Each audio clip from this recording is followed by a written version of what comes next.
Howdy folks, welcome back to the Eagle's Nest. Now this video is primarily dedicated to one of our viewers and clients, Tracy, over there in Hawaii.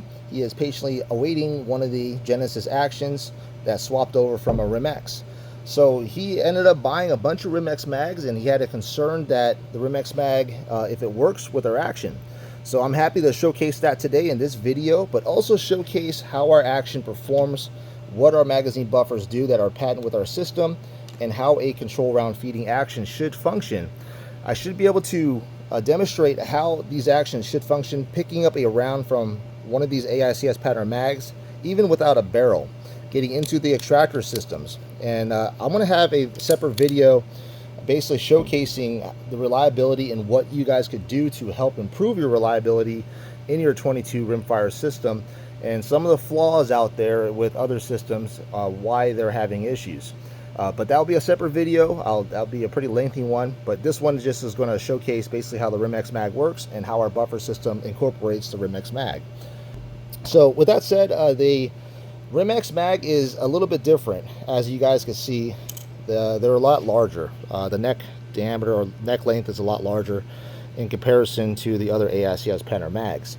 This makes it obviously difficult for actions to encompass or accommodate the RimX mag, and how I was able to do that obviously is with these mag buffer systems. Magazine port of this action is opened up significantly to accommodate the RimX mag, and we're also looking at Mike Bush's new mags that are coming in the market very soon.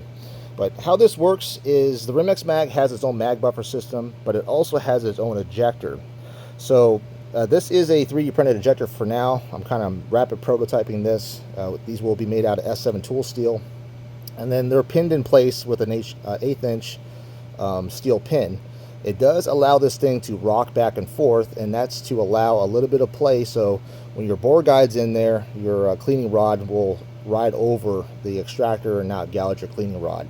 So that's the reason why it rocks. The built-in extractor will ride up and seat up against the back of the action, so that's going to be a very nice positive seat. It does stick out kind of about 125 thou, so you are going to have to fully rack the bolt back all the way. That shouldn't be a problem, but if you short stroke it, obviously you're going to have an injection problem.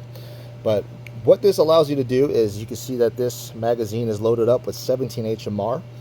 I could actually seat the round in there and feed it up into the extractor, lock it down, and you guys can see that the cartridge is pretty much being held with the extractors on my bolt. Now I'm going to go ahead and push it back into the extractors a little bit further.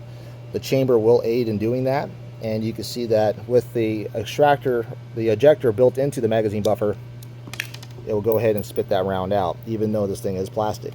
So again, I'm able to feed these rounds with a control round feeding into this action, and these extractors will grip the cartridge like it should. That's how you should be able to control round feed.